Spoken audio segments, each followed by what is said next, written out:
Selamat petang saudara-saudari dalam Tuhan. Sebelum kebaktian dimulai, untuk yang membawa HP, mohon di silent atau dimatikan agar tidak mengganggu jalannya kebaktian. Terima kasih. Kita mulai kebaktian dengan menyanyikan pujian Tuhan berada di bait sucinya.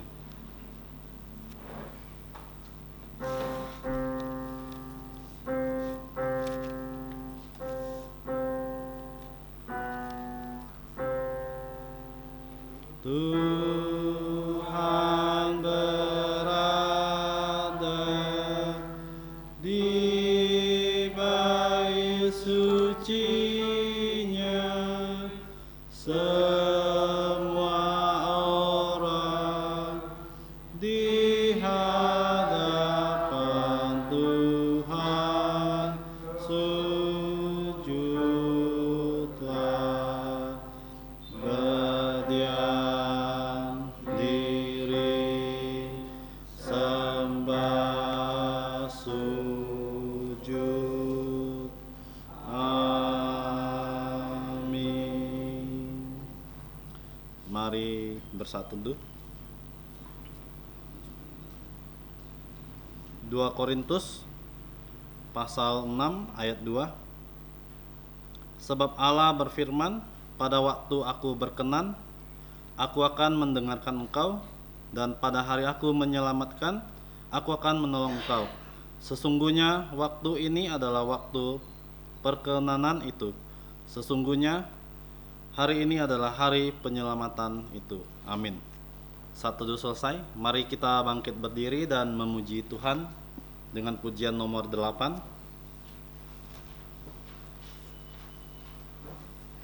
Pujian nomor 8, masyurkan Rajamu.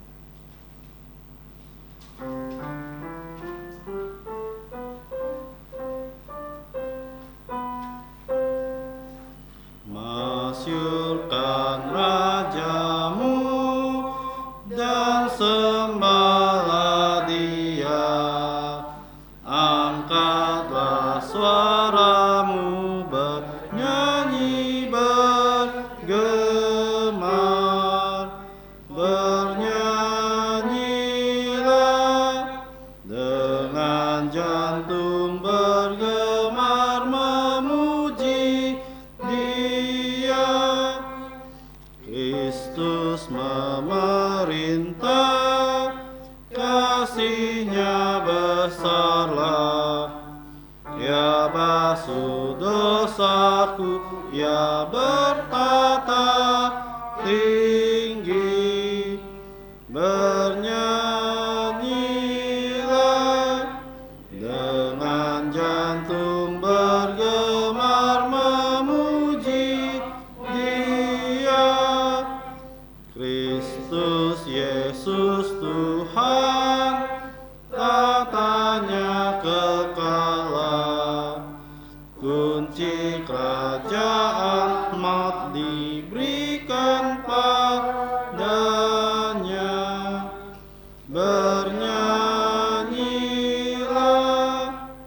dengan jantung bergemar memuji Dia.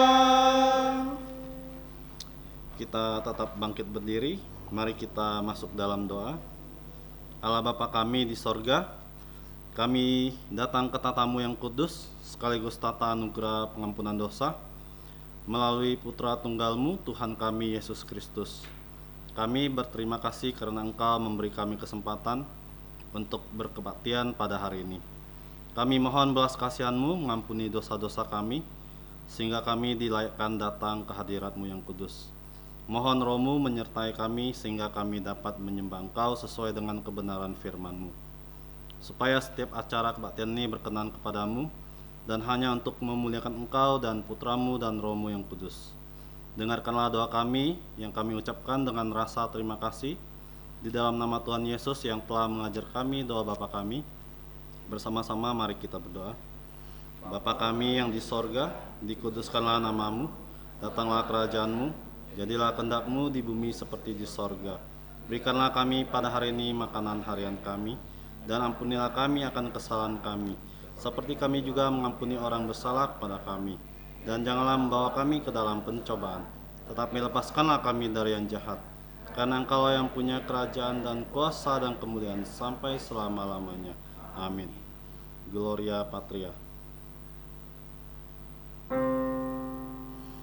Hormat diberi untuk Bapa, Putra, dan Roh Kudus, dari mula sampai sekarang dan seterusnya. Termulia. Amin. Amin. Saudara-saudari, silakan duduk kembali. Selanjutnya, saudara-saudari, mari membuka Alkitab kita yang diambil dari 2 Korintus pasal 5 ayat 11 sampai pasal 6 ayat 10. Kita akan membaca ayat ini secara bergantian. 2 ayat terakhir kita akan membacakannya bersama-sama. 2 Korintus pasal 5 ayat 11 sampai pasal 6 ayat 10. Mari kita mulai. Pelayanan untuk pendamaian. Kami tahu apa artinya takut akan Tuhan. Karena itu kami berusaha meyakinkan orang. Untuk Allah jantung kami nyata dengan terang, dan aku harap jantung kami nyata juga demikian untuk pertimbangan kamu. Dengan ini kami tidak berusaha memuji-muji diri kami sekali lagi kepada kamu, tetapi kami mau memberi kesempatan kepada kamu untuk memegahkan kami, supaya kamu dapat menghadapi orang-orang yang bermegah karena hal-hal lahiriah dan bukan batinia. Sebab jika kami tidak menguasai diri, hal itu adalah dalam pelayanan Allah. Dan jika kami menguasai diri, hal itu adalah untuk kepentingan kamu. Sebab kasih Kristus yang menguasai kami, karena kami telah mengerti bahwa jika satu orang sudah mati untuk semua orang, maka mereka semua sudah mati. Dan Kristus telah mati untuk semua orang, supaya mereka yang hidup tidak lagi hidup untuk dirinya sendiri, tetapi untuk Dia yang telah mati dan telah dibangkitkan untuk mereka. Sebab itu kami tidak lagi menilai seorang juga pun menurut ukuran manusia. Dan jika kami pernah menilai Kristus menurut ukur manusia, sekarang kami tidak lagi menilainya demikian. Jadi siapa yang ada di dalam Kristus, ia adalah ciptaan baru. Yang lama sudah berlalu, sesungguhnya yang baru sudah datang.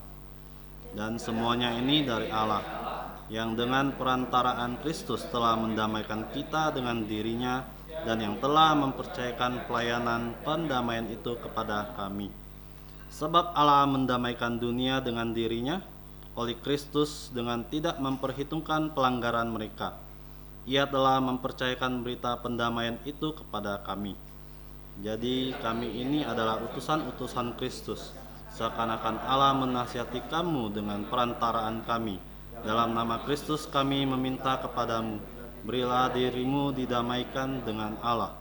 Dia yang tidak mengenal dosa telah dibuatnya menjadi dosa karena kita, supaya dalam Dia kita dibenarkan oleh Allah.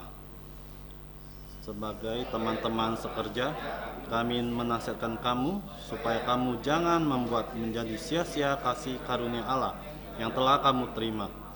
Sebab Allah berfirman, pada waktu aku berkenan, aku akan mendengarkan engkau, dan pada hari aku menyelamatkan, aku akan menolong engkau. Sesungguhnya waktu ini adalah waktu perkenanan itu. Sesungguhnya hari ini adalah hari penyelamatan itu. Dalam hal apapun kami tidak memberi sebab orang tersandung, supaya pelayanan kami jangan sampai dicela. Sebaliknya, dalam segala hal kami menunjukkan bahwa kami adalah pelayan Allah, yaitu dalam menahan dengan penuh kesabaran dalam penderitaan, kesesakan dan kesukaran, dalam menanggung dera, dalam penjara dan kerusuhan, dalam berjerih payah, dalam berjaga-jaga dan berpuasa, dalam kemurnian jantung, pengetahuan, kesabaran dan kemurahan jantung, dalam Roh Kudus dan kasih yang tidak munafik, dalam pemberitaan kebenaran dan kekuasaan Allah, dengan menggunakan senjata-senjata keadilan untuk menyerang apapun, ketika dihormati dan ketika dihina, ketika diumpat atau ketika dipuji, ketika dianggap sebagai penipu namun dipercayai, sebagai orang yang tidak dikenal namun terkenal, sebagai orang yang nyaris mati dan sungguh kami hidup, sebagai orang yang dihajar namun tidak mati sama-sama, sebagai orang berduka cita,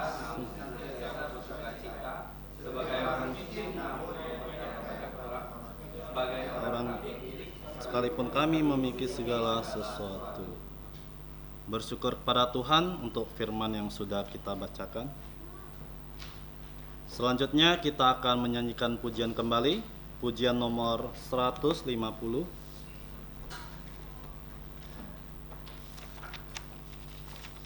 Pujian nomor 150. Yesus sobat yang sejati.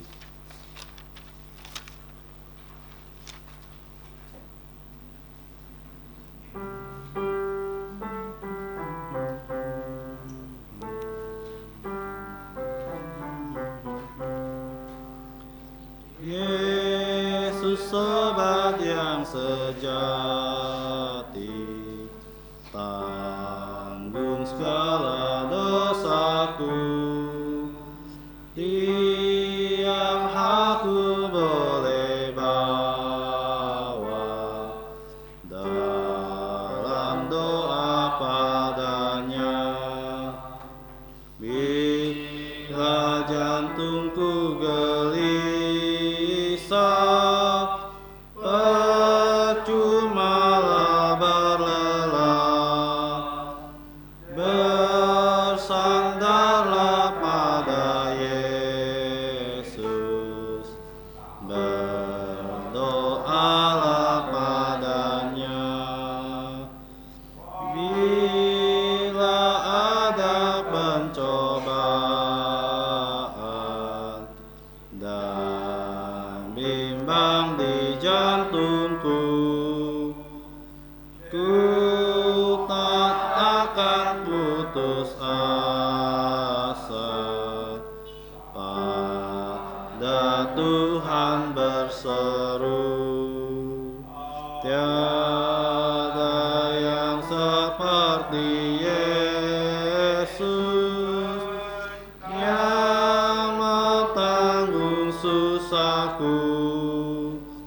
Yesus kan menguatkanku. Ku berdoa padanya. Adakah jantungmu susah, lelah karena beban berat?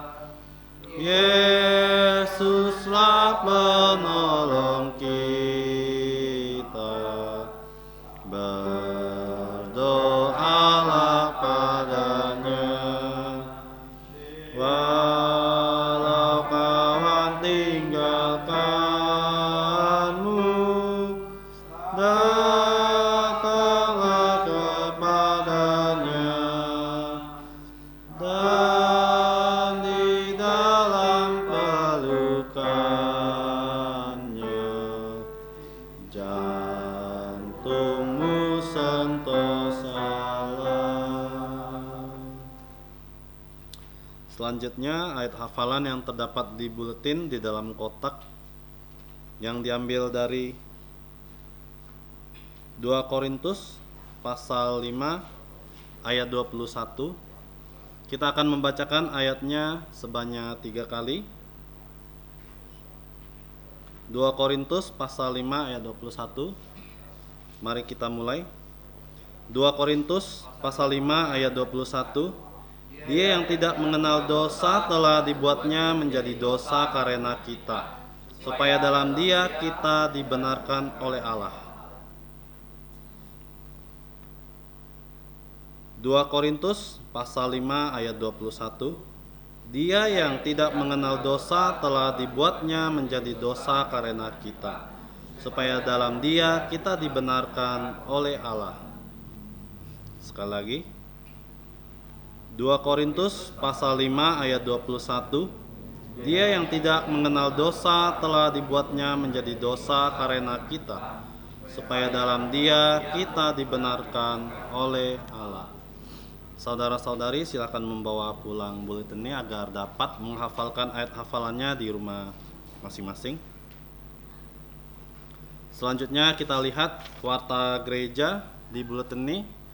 Untuk yang bertugas dapat memperhatikan jadwal pelayanannya.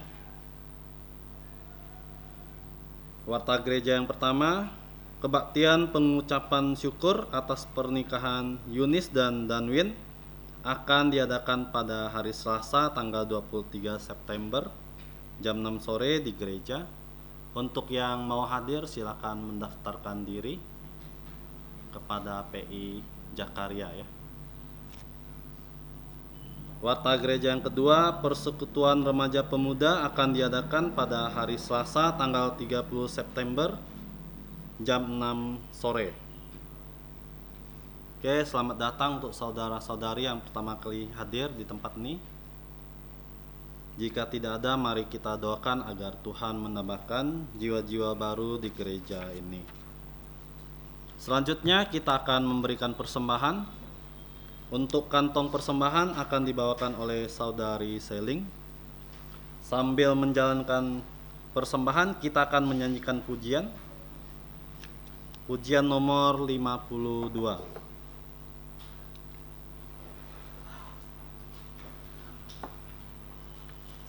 Pujian nomor 52.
Mari kita bangkit berdiri dan menyanyikan doksologi.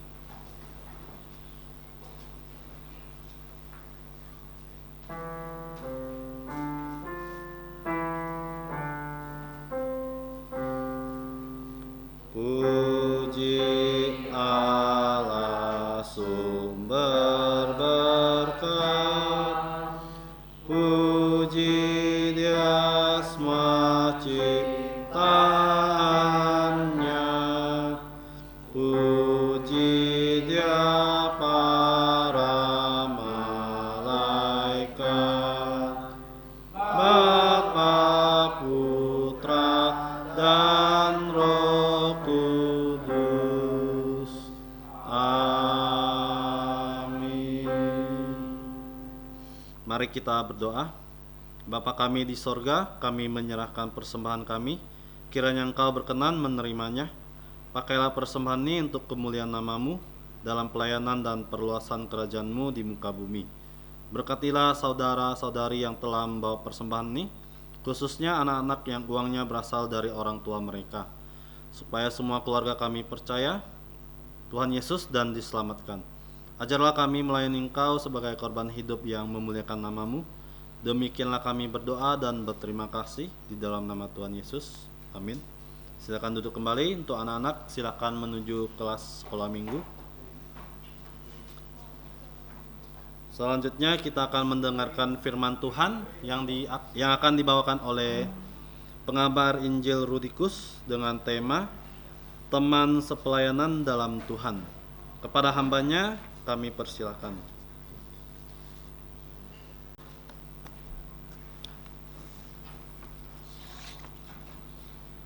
Selamat malam saudara-saudari kasih dalam Tuhan.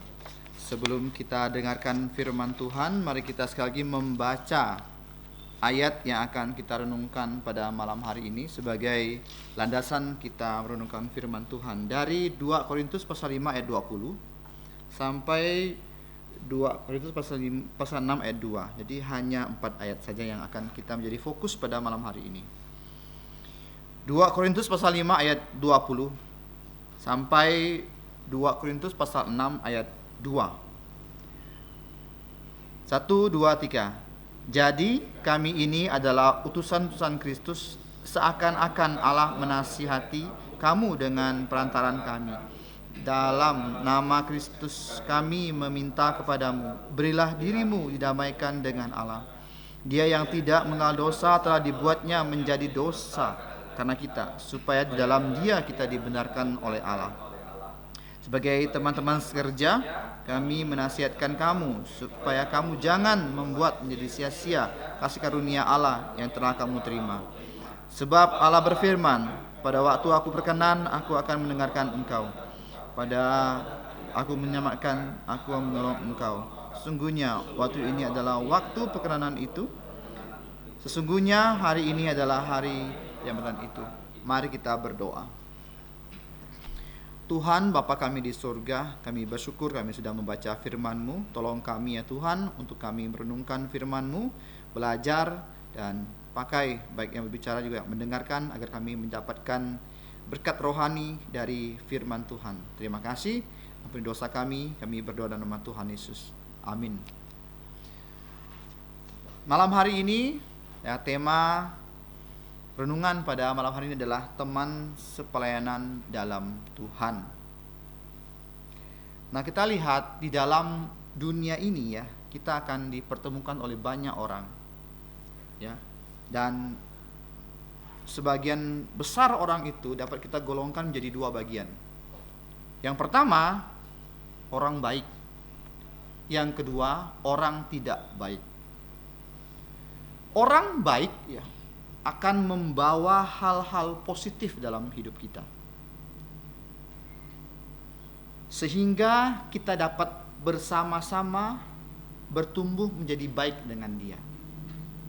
Jadi pisau menajamkan pisau, itu orang baik. Nah, kalau orang yang tidak baik gimana? Orang yang tidak baik ya akan membawa keburukan untuk kita, sehingga sama-sama buruk. Jadi ada dua macam orang. Kita ketemu banyak orang kan, apalagi kita yang jadi salesman, ketemu sering keluar kota, begitu banyak orang kita ketemu. Ada dua golongan orang. Nah, mana yang mau kita perbanyak? Mana yang kita jadikan teman? Mana hanya kita jadikan kenalan? Tentu teman yang baik kita jadikan teman. Tapi kalau orang tidak baik hanya kenalan saja, udah kenal udah, tidak perlu terlalu banyak dekat. Karena apa? Membawa energi atau membawa negatif dalam hidup kita. Nah, kita lihat seorang teman, ini seorang teman ya, yang baik akan memberikan nasihat, bahkan teguran, nasihat dan teguran yang berdasarkan kasih. Seperti 2 minggu yang lalu, hujan-hujan ya, kami ke rumah Acoy. Nah, betul nggak? Sebagai guru dulu ya di jadi sekolah minggu, kami bilang sama Acoy, begini loh Acoy, ini. Bukan berdasarkan kami itu niat jahat, tapi berdasarkan kasih untuk saudara Acoy. Jadi tidak ada landasan kami memberikan ini loh, menasihatkan, memberi teguran ya, untuk menjatuhkan kamu atau menjelekkan yang lain, tapi berdasarkan kasih. Nah, jadi begini, rasa kasih kita kepada teman kita itu akan membuat kita proaktif, bergerak ketika kita lihat teman kita udah berjalan jalan yang tidak benar. Kita mau dia berjalan ke jalan yang benar. Bukan berarti kita orang yang sok sibuk dengan hal orang lain, tidak. Itu sebagai teman yang baik loh. Sebagai teman yang tidak baik, ya udahlah, biarkan jalan. Mau kau masuk paret ke apa, serahlah. Kita proaktif, kita gini loh ke dia. Nah itu. Nah, dalam hal ini kita lihat Rasul Paulus bersama tim pelayanannya ya, mereka menyebut diri mereka sebagai utusan Kristus atau duta besar. Kalau zaman dulu saya masih pernah mendengar istilah duta besar berkuasa penuh. Artinya duta besar ini ketika ditempatkan di negara sahabat, apapun keputusan duta besar itu mewakili negara yang diutusnya. Itu namanya duta besar berkuasa penuh. Nah, kita adalah duta dari Kristus. Dengan kata lain, kita ini mewakili Kristus. Kita ini merepresentasikan Kristus dalam kehidupan kita. Kalau dalam bidang farmasi itu ada namanya medical representative. Dia mewakili pabrik obat itu, ketemu dengan dokter, memberitahukan dokter, ini loh, kami ada obat ini dari pabrik kami. Itu namanya representatif dari pabrik obat. Tapi kita bukan menjual obat. Yang kita representasikan yaitu adalah Kristus. Dan mereka, Paulus dan timnya, mempunyai otoritas untuk melakukan sesuatu atas nama Kristus. Nanti kita lihat ya, bagaimana Rasul Paulus mengatasnamakan Kristus ketika dia menasihatkan, menyampaikan sesuatu kepada gereja di Korintus. Mereka mempunyai otoritas karena sebagai rasul dari Tuhan Yesus, Rasul Paulus pernah ketemu dengan Tuhan Yesus. Itu salah satu syarat menjadi rasul, pernah ketemu Yesus langsung. Dan rasul hanya 12. Di zaman sekarang kan banyak orang mengatakan diri dia rasul dari gereja ini. Nggak mau gelarnya udah lebih tinggi daripada pendeta, lebih tinggi daripada gembala sidang, rasul. Jadi ini otoritas Paulus karena dia ketemu dengan Yesus Kristus dan langsung.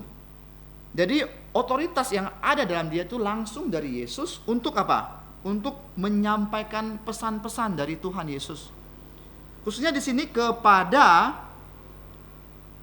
gereja di Korintus. Jadi nggak sembarang orang ya mendapat mandat seperti itu. Ya, contohnya di gereja kita lah ya.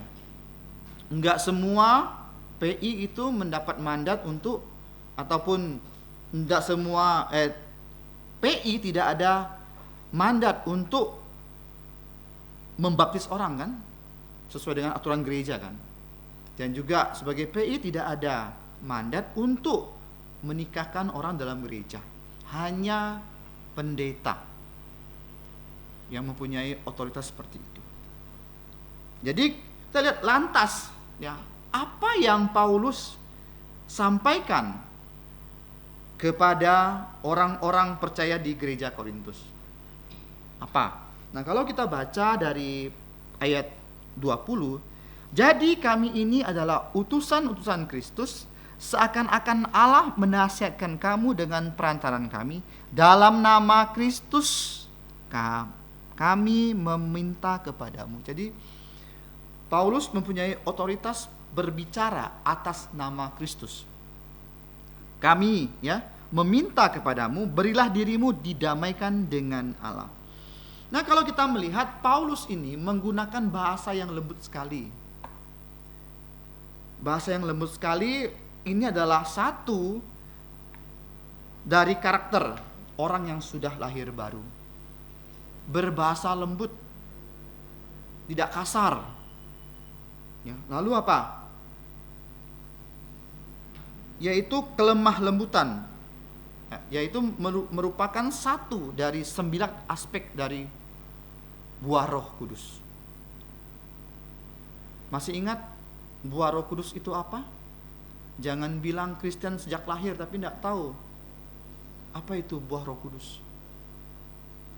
Ada yang orang bilang mengaku Kristen dari lahir tapi tidak tahu buah Roh Kudus itu apa. Baru cari di Alkitab elektronik, buah Roh Kudus. Nah, saya bersyukur ya, gembala kita sering mengubah lagu ya. Dalam hal ini saya bersyukur tentang buah Roh Kudus ini. Dulu saya nggak hafal loh. Walaupun saya sudah Kristen mungkin ya 20 tahun yang lalu, tapi saya nggak hafal. Tapi dengan lagu ini saya bisa menghafalnya. Jadi buatlah sesuatu hal yang memang sulit menjadi mudah. Tapi dengan yang tidak salah. Ya. Contohnya lagu ini ya, saya izinkan saya menyanyikan sebuah lagu ya. Tapi ini firman Tuhan, bukan saya cipta sendiri ya. Itu dari Gembala Sidang mengubah lirik apa kan? Kasih, suka, damai, hidup panjang, sabar, dengan kemurahannya lakukan kebaikan, setia sampai mati, jantung lemah lembut, kuasailah diri, muliakanlah Tuhan. Enak kan kita langsung hafal loh dengan lagu kan. Kalau orang senang lagu bisa cepat hafal ini lirik ini. Jadi salah satu aspek dari buah roh adalah kelemah lembutan. Dan Paulus dulu dia orang yang kasar loh, Paulus loh. Begitu kasar. Kenapa? Karena dia berapi-api untuk menangkap orang Kristen, menjebloskan orang Kristen ke dalam penjara. Kasar enggak? Saya rasa dia kasar, enggak mungkin dia bilang, ayo masuk penjara gitu, enggak mungkin. Tangkap, masukkan penjara. Pasti seperti itu. Ya kan? Kasar kan dia? Kasar. Tapi bagaimana dia sekarang menjadi orang yang lemah lembut? Karena apa? Kristus mengubah lubuk jantungnya. Kristus memenuhi karakternya. Sehingga dia menjadi orang yang lemah lembut. Lemah lembut bukan berarti lemah gemulai ya, tidak ya. Artinya berkata yang penuh dengan kasih. Sehingga dapat menghibur orang. Ya, penuh dengan tujuan untuk membangun. Nah, mereka dengan rendah hati dan dengan kelemah lembutan meminta agar orang di gereja Korintus memberikan diri untuk berdamai dengan Allah. Jadi berdamai dengan Allah. Nah, kita harus ingat ya, sebagai orang percaya, sebagai orang Kristen, kita harus menjadi orang yang membawa damai. Pertanyaannya, ketika kita berada dalam perkumpulan orang-orang, apakah kita jadi beang kerok yang buat rusuh? Ataukah kita berada di tengah-tengah perkumpulan orang, kita ini membawa damai, membawa sukacita, membawa penghiburan untuk orang-orang yang memang ya merasa terbeban dalam kehidupan dia. Ingat, kita adalah duta dari Yesus. Jadi pembawa damai, bukan membawa perpecahan. Kita membawa damai. Nah, damai yang apa yang kita bawa yang paling utama kepada orang-orang yang belum mengenal Yesus dengan sesungguhnya? Kita mau apa? Kita mau mereka berdamai dengan Allah. Kenapa? Karena sebenarnya ketika kita berdosa, ketika kita belum percaya Yesus, kita ini musuh Allah. Musuh Allah. Apakah kita waktu kita menjadi musuh Allah, kita bisa menang dengan Allah? Pasti tidak bisa, kan? Jadi kita perlu diperdamaikan dengan Allah. Nah, saat nenek moyang kita berdosa, Adam dan Hawa berdosa, kita jadi musuh Allah loh. Sudah tidak ada berkat lagi. Berkatnya sudah hilang. Kalau orang Tionghoa kan sering tempel fu. Tapi kalau dia belum percaya Yesus, tidak ada fu dalam hidup dia. Tidak ada berkat. Nah, bahkan ada sebagian orang bilang berkatnya ditempel kebalik supaya berkatnya balik. Enggak seperti itu. Berkat ada dalam rumah. Berkat yang paling besar adalah ketika kita percaya Tuhan Yesus. Itu berkat. Maka dari itu, bersyukurlah kepada Tuhan. Berkat bukan hanya dilihat dari secara lahiriah, secara materi, tidak. Berkat yang paling besar adalah keselamatan dari Allah ketika kita sudah berdamai dengan Allah itu sendiri. Ketika kita berdosa, kita ada pemisah. Ada jurang pemisah. Kenapa? Karena Allah itu kudus. Ketika kita berdosa, kita tidak kudus. Makanya tidak bisa menjadi satu. Udah gak damai, jadi musuh. Jadi musuh. Nah, lantas bagaimana kita dapat berdamai dengan Allah? Yaitu kita harus mengaku dan menerima Yesus sebagai Tuhan dan Juru Selamat. Kenapa dengan mengaku Yesus sebagai Tuhan dan Juru Selamat kita dapat damai? Karena Yesus adalah satu-satunya mediator antara Allah dan manusia. Dia adalah Allah 100%, dia juga adalah manusia 100%, sehingga dia bisa memperdamaikan kita dengan Bapanya yang di surga. Kalau kita lihat dalam 2 Korintus pasal 5 ayat 18, mari kita baca karena dengan pasal yang sama. 2 Korintus pasal 5 ayat 18 mengatakan, dan semuanya ini dari Allah yang dengan perantaraan Kristus telah mendamaikan kita dengan dirinya dan yang telah mempercayakan pelayanan pendamaian itu kepada kami. Jadi Yesus adalah the one and the only mediator dalam kehidupan kita untuk kita mempunyai peace dengan Allah. Tuhan Yesus berperan sebagai wakil dari Allah dan dia juga berperan sebagai wakil dari manusia. Untuk apa? Menyelamatkan kita. Dia mewakili kita dengan taat sempurna. Dengan perfect obedience. Galatia 4:4. Yesaya 5:3. Active obedience, ketaatan yang aktif. Galatia 4 ayat 4. Dia akan mentaati hukum sempurna dengan hukum Taurat dengan sempurna. Dan passive obedience-nya yaitu dia mati di kayu salib. Nah, ketika saya sampaikan hal ini di KKG, mereka semua kaget.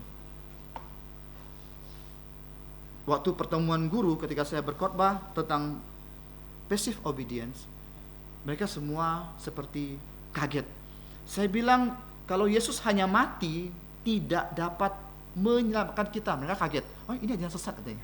Tapi saya bilang 50%.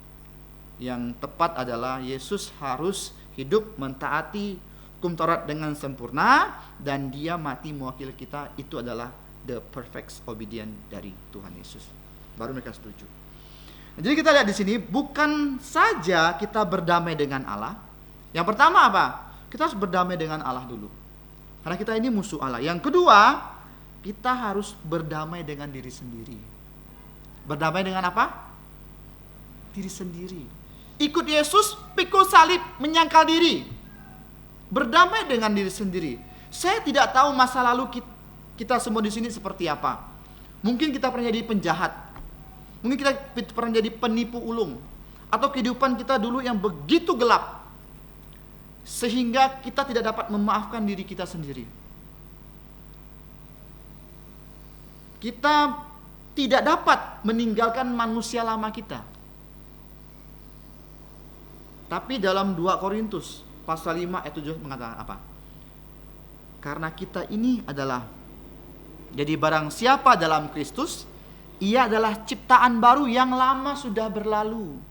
Masa lalumu tuh yang dulu-dulu tuh, yang selalu membayang-bayangi kamu tuh, yang selalu menghantui kamu tuh, itu sudah berlalu. Itu manusia lama kamu. Kamu harus salibkan. Jangan sampai kamu terperangkap dengan masa lalu kamu, sehingga kamu tidak dapat menerima Kristus dalam kehidupan kamu. Seperti ketika kami penginjilan, waktu itu dia mengatakan, oh saya ini dari nenek moyang saya ini, saya penyembah berhala, saya bisa masuk roh jahat. Saya nggak bisa ya jadi orang Kristen, jadi orang yang lahir baru. Saya dulu masa lalu saya sangat kelam katanya. Itu dia tidak berdamai dengan diri dia sendiri. Dia terperangkap dalam masa lalunya sehingga tidak ada damai dalam diri sendiri. Pertanyaannya, apakah kita punya masalah dengan diri kita sendiri? Kalau ada, ingat, di dalam Yesus kita adalah ciptaan baru yang diperbaharui oleh Kristus, yang diperlengkapi oleh Yesus, sehingga manusia-manusia lama kita harus kita salibkan. Dulu yang penipu udah gak jadi penipu. Dulu yang perokok udah gak jadi perokok. Dulu yang malas enggak jadi pemalas. Jadi dan ketika kita mempunyai karakter Yesus dalam kehidupan kita, maka kita akan menghasilkan buah dari pertobatan kita, yaitu buah pertobatan dan juga buah Roh Kudus yang ada dalam Galatia pasal 5 ayat 22 sampai 23. Seringkali kita menyalahkan diri kan tentang masa lalu kita kan, sehingga kita susah untuk melangkah lebih maju, dan iman kita nggak bisa bertumbuh. Kita terperangkap. Manusia yang lahir baru haruslah melupakan masa lalunya yang berdosa dan berjalan di jalan yang benar. Mari kita membuka firman Tuhan dari Filipi pasal 3 ayat 13 sampai 14. Filipi pasal 3 ayat 13 sampai 14. Kita baca bersama-sama. Saudara-saudara, aku sendiri tidak menganggap bahwa aku telah menangkapnya, tetapi ini yang kulakukan. Aku melupakan apa yang telah terjadi di belakangku dan mengerahkan diri kepada apa yang di hadapanku, dan berlari-lari kepada tujuan untuk memperoleh hadiah, yaitu panggilan surgawi dari Allah dalam Yesus Kristus. Lupakanlah masa lalu yang membuat kita tidak bisa maju, dan kita harus menghadapkan diri kepada Tuhan Yesus. Jadi ini ya. Nah, setelah kita berdamai dengan Allah, kita berdamai dengan diri sendiri, barulah kita bisa berdamai dengan orang lain. Berdamai dengan orang lain. Kenapa? Karena terkadang kita sering berselisih ya di persekutuan orang dewasa. Tadi saya mengatakan suami istri bisa berselisih karena odol. Mungkin ya. Ada juga yang pernah dengar. Jadi ada orang yang ya mau odol dipencet dari tengah, ada yang mau dari paling bawah. Nanti ya. Sepakat dah dulu ya, mana caranya ya supaya tidak cekcok ya. Nah itu ya. Berdamai dengan Allah, berdamai dengan diri sendiri, baru berdamai dengan. Jadi konteksnya saya akan jabarkan bagaimana berdamai dengan orang lain di gereja Korintus. Nah, kita lihat berdamai dengan dengan orang lain di sini dikatakan orang lain dan berselisih dengan kita. Inilah yang terjadi dalam gereja Korintus. Terjadi perselisihan. gereja semakin besar, semakin banyak geng. Betul nggak? Ada geng ini, geng itu, geng gereja ini, geng gereja pusat, geng gereja cabang, ini itu segala macam. Makin besar gereja, makin banyak masalah. Makin banyak geng-gengan. Gengnya P. Jakaria, gengnya P. Julimin, gengnya P. Rudi, gengnya pendeta, gengnya Pandan. Ada banyak geng. Banyak. Karena perselisihan di antara mereka. Nah, jadi kita lihat Paulus menasihatkan ya agar mereka juga berdamai, bukan hanya dengan Allah, dengan diri sendiri, dan juga dengan berdamai dengan orang lain. Karena dalam 1 Korintus 1 ayat 12 kita melihat mereka berkata, saya geng Paulus, saya golongan Paulus, saya golongan Apolos, saya ada golongan Tuhan Yesus malahan. Itu terjadi perpecahan dalam gereja. Makanya Paulus menasihatkan kepada mereka, damai, damai, damai. Damai dengan Allah, damai dengan diri sendiri, damai dengan orang lain. Dan kita lihat dalam ayat 22 dijelaskan kembali, dia yang tidak mengenal dosa telah dibuatnya menjadi dosa karena kita, supaya dalam dia kita dibenarkan oleh Allah. Sekali lagi Rasul Paulus menekankan, ya, jelaskan lagi tentang Yesus sebagai perantara. Dia yang tidak berdosa dibuatnya menjadi dosa. Apa maksudnya? Di zaman perjanjian lama itu ya ada namanya korban penghapus dosa dalam perjanjian lama. Ingat ketika dalam Injil Yohanes melihat Yesus, ini adalah anak domba Allah. Anak domba Allah yang menerima hukuman dosa manusia, yang mengangkut dosa manusia, sehingga di dalam dia ya yang sudah menerima hukuman dosa, kita dibenarkan karena salib Yesus yang memenuhi rasa keadilan Allah. Dijelaskan berulang-ulang tentang siapakah itu Yesus. Dia adalah pendamai sejati dalam hidup kita. Lalu kita berangkat terus dalam pasal 6 ayat 1 dan 2. Nah, Paulus kembali mengingatkan ya bahwa kita semua orang percaya dalam hal konteks pekerjaan pelayanan. Ya, terus nasihat-nasihat dari Paulus. Nah, kita adalah rekan kerja. Rekan kerja. Saya tidak pernah merasa saya lebih tinggi daripada teman-teman sepelayanan saya. Saya merasa kita ini rekan. Bahkan kalau bisa kita merendahkan diri. Ya. Jangan sampai kita menempatkan diri kita sebagai pemimpin. Artinya begini loh. Dalam hal pelayanan, janganlah sampai kita, saya lebih hebat, saya pantas untuk memimpin. Merasa kita lebih superior dibandingkan orang lain. Di atas semua rekan sepelayanan. Ingat ya, kita ini gereja ini adalah spiritual oriented, bukan company oriented. Kalau perusahaan, ketika dia menjadi atasan, dia boleh semena-mena kepada bawahannya loh. Enggak bisa dalam gereja. Kita teman sepelayanan. Enggak bisa kamu main otoriter di sini. Kalau otoriter di perusahaan, jangan samakan perusahaan dengan gereja, beda. Kalau perusahaan money oriented, ya, dia juga glorified oriented, tapi kita di sini adalah spiritual oriented. Bagaimana rekan-rekan ini, Paulus saja sebenarnya dia itu superior loh. Dia murid dari Gamaliel. Dia orang Farisi, dia paham betul hukum Taurat. Tapi dia tidak pernah menempatkan diri sebagai pemimpin untuk mempunyai otoritas yang sepenuhnya, artinya mendiktator mereka. Enggak. Di sini dikatakan apa? Sebagai teman-teman sekerja. Bukan I command you, I'm big boss. Tidak bisa seperti itu pelayanan tuh. Kadang-kadang saya minta dengan Michael tolong ya, ini yang remaja. Saya tidak pernah bilang, Michael harus begitu ya, saya perintah kamu. Tidak pernah gak saya gitu? Tidak pernah kan Mike? Tidak pernah Mike, karena saya anggap kamu teman saya Mike. Teman, bukan anak buah. Bukan anak buah. Ya, nggak bisa kita memaksakan kehendak tuh sama orang lain tuh. Nah, bos kita siapa sebenarnya? Tuhan Yesus loh. Kalau kamu ya menggunakan otoritas Yesus dalam diri kamu, tapi kamu memerintah orang dengan seenak jidat kamu, kamu nanti akan bertanggung jawab sama Yesus. Paulus, kita lihat di sini, ya, dia menasihatkan sebagai teman, dan dia juga ngomong tuh ya dengan lemah lembut, ndak kasar, ndak kasar loh, Paulus itu, ya. Bos kita nih Tuhan, ya, kita nih hanya dititipi tugas dan posisi kita.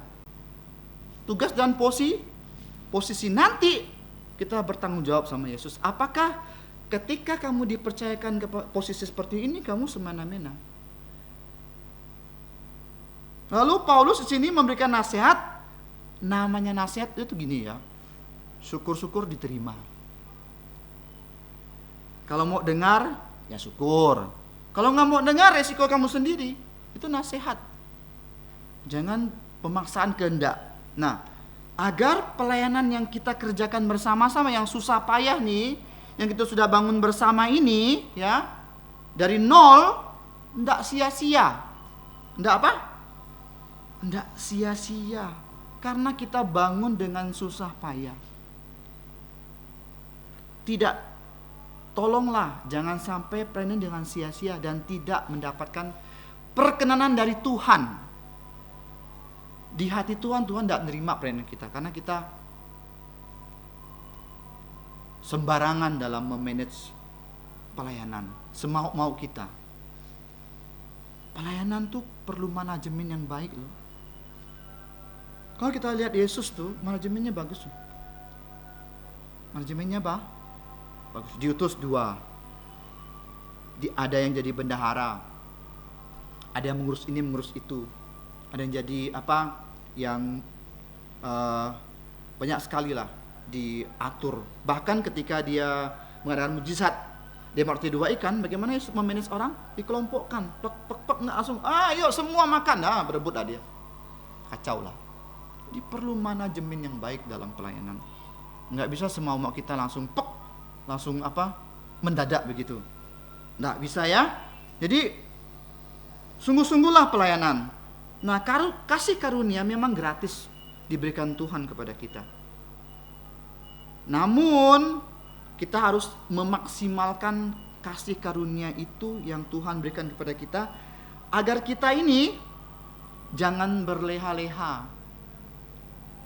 Jangan bersantai karena kita kan udah selamat. Kita percaya Yesus, sudahlah. Hal yang lain enggak perlu. Ada orang kok yang kerjakan. Itu ya. Tetapi anugerah, kasih karunia kita harus kerjakan, harus kembangkan untuk pelayanan. Jangan jadi orang yang egois, saudara-saudara. Yang penting saya baik saja. Mau orang lain tunggang langgang enggak masalah, yang penting saya sudah baik. Itu orang egois. Orang egois yang hanya mementingkan diri sendiri. Enggak pikirkan orang lain. Lalu kita egois dalam diri kita selamat cukup tanpa melihat orang sekitarnya. Ada saudara kita, ada teman-teman kita, ada kenalan kita yang belum percaya Tuhan Yesus.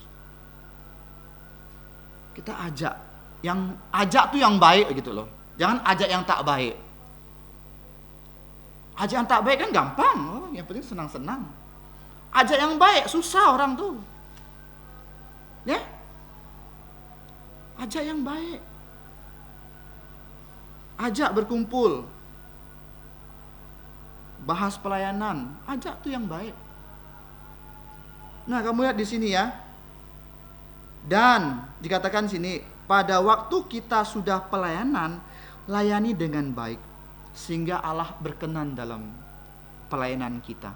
Pertanyaannya, apakah kita sudah berkenan di hati Tuhan? Apakah pelayanan kita itu kita sungguh pakai dengan baik-baik? Ataukah kita menjadi orang yang egois? Kita pelayan yang penting kita baik, teman kita mau pelayanan hancur ya hancurlah. Kita jadi orang yang egois. Ya, jangan sampai saat kita melayani nggak ada persiapan, sembarangan sehingga tidak mendapat perkenanan dari Allah. Dan saat ada pelayanan, ya sudah tak dapat melayani. Tidak semua orang dapat pelayanan loh. Jangan anggap pelayanan itu gampang. Pelayanan antar jemput, transportasi, dan sepertinya jadi kacung di gereja kan? Tidak semua orang dapat kesempatan seperti itu loh.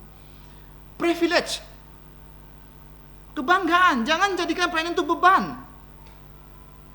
Ketika kamu dipercayakan pelayanan, ketika kamu bisa melayani, ambil. Enggak bikin kamu rugi kok. Justru kamu diberkati kok. Diberkati ya. Ada banyak orang yang melayani dengan sembarangan. Yang ketika dia nggak bisa melayani, dia mau melayani nggak bisa. Karena apa? Faktor kesehatan, faktor usia, faktor lain keterbatasan. Sedih kan? Ketika kita sehat, kita melayani sembarangan. Ketika kita sakit, kita mau melayani nggak bisa sudah. Makanya ketika kita sehat, ketika kita masih punya waktu untuk melayani, layanilah. Allah tidak pernah lupa pelayanan kamu sekecil apapun. Sekecil apapun. Jangan pelayanan itu hanya mau dilihat orang. Justru hal-hal yang tersembunyi itu yang baik. Nah, nggak perlu dilihat oleh orang. Nah, kita lihat. Kesempatan tidak selalu ada, dan kesempatan tidak selalu datang kedua kali. Ayolah, pada saat Allah berkenan memberikan kita kesempatan, ada kesempatan untuk melayani, layani. Jangan takut rugi, jangan takut ya nggak dilihat orang. Nah, ini dengan baik. Allah yang maha kaya ingat akan pelayanan kita. Sedikit pun kamu lakukan untuk Tuhan, itu dicatat oleh Allah. Dia tidak akan rugikan kamu. Rugikankah? Memang di mata manusia, di mata ekonomi, oh ini rugi. Wah, kalkulatornya tulis, ini rugi deh. Capek repotin. Memang kayaknya rugi, tapi enggak loh. Kamu melayani, kamu diberkati. Kamu diberkah. Jangan gunakan kalkulator dunia untuk menghitung dalam pelayanan, itu enggak relevan. Enggak relevan. Tapi gunakan kalkulator rohani. Semakin kita banyak pelayanan, semakin kita melayani dengan sungguh-sungguh, mendapat perkenanan di mata Tuhan. Mungkin bukan dunia, tapi pasti di surga nanti. Ingat ya, mungkin di dunia kamu melayani kamu rugi, kamu nggak jadi kaya, kamu miskin, kamu seperti orang bodoh, dimanfaatin oleh orang. Tapi di surga mahkota. Mari kita berdoa.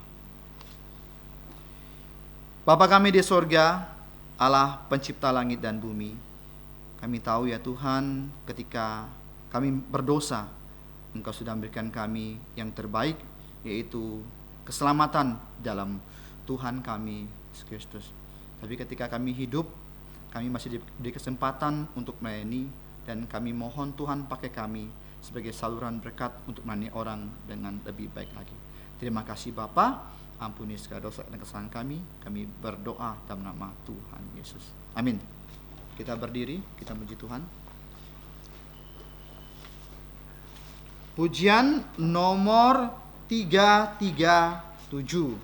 Karena kasih orang tahu aku umatnya. Ini relevan dengan khotbah pada malam hari ini ya.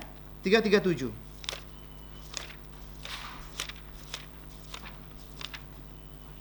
Karena kasih orang tahu aku umatnya.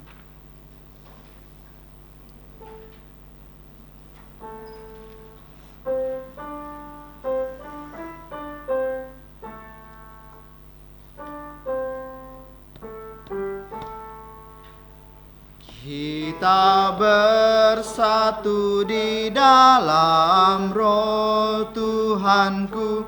Kita bersatu di dalam Roh Tuhanku. Mohon Roh Kudus pimpin gar kita bersatu. Karena kasih orang tahu aku umatnya. Orang tahu akulah umatnya. Kita berjalan bergandeng tangan bersama. Kita berjalan bergandeng tangan bersama. Bersatu dalam iman sebarkan Injilnya. Karena kasih orang tahu aku umatnya. Orang tahu akulah umatnya. Kita kerja untuk Tuhan saling menolong. Kita kerja untuk Tuhan saling menolong. Menghormati dan saling memperhatikan. Karena kasih orang tahu aku umatnya. Orang tahu akulah umatnya. Kita memuji Tuhan karena berkat-Nya. Kita memuji Tuhan karena berkat-Nya. Bersyukur Ia memberikan Roh Kudus padaku. Karena kasih orang tahu aku umatnya. Orang tahu akulah umatnya. Mari kita tetap berdiri, kita dalam doa penutup. Bapa kami yang di surga, Allah pencipta langit dan bumi, kami bersyukur karena kasih setiamu, karena anugerah yang Engkau berikan kepada kami dalam putra-Mu Tuhan kami Yesus Kristus, sehingga kami dapat mempunyai keselamatan di dalam Dia. Dan Bapa kami juga bersyukur Tuhan, di mana kami sudah memuji Engkau, kami sudah menyembah Engkau dengan persembahan, dan kami juga mendengarkan firman-Mu. Tolonglah kami Tuhan, agar kami dapat menjadi anak-anak-Mu yang baik, anak-anak-Mu yang bersaksi, serta melayani. Dan sebentar Tuhan kami akan pulang, tibakanlah kami dengan selamat, dan berikanlah kami secara cukup, sehingga kami mempunyai kesehatan tubuh yang kuat untuk hidup bagi Engkau. Terima kasih Bapa. Saudara-saudara, dengarkanlah firman Tuhan. Untuk Dia yang berkuasa menjaga supaya jangan kamu tersandung, dan yang membawa kamu dengan tak bernoda dan penuh kegembiraan di hadapan kemuliaan-Nya. Allah yang Esa, Juru Selamat kita oleh Yesus Kristus Tuhan kita. Untuk Dia adalah kemuliaan, kebesaran, kekuatan, dan kuasa sebelum segala abad, dan sekarang dan sampai selama-lamanya. Dalam nama Tuhan Yesus kami sudah berdoa. Amin. Amin.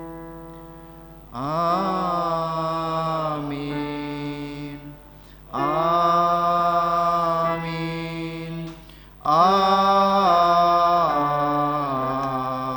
Amin.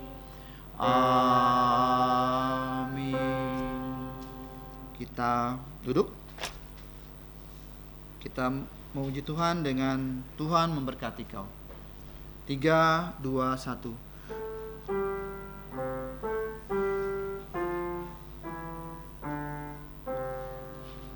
Tuhan memberkatimu, Tuhan melindungi menyinarimu, memberi kasih karunia. Tuhan menyinarimu dengan wajah-Nya, memberi kasih karunia, karunia, damai sejahtera diberi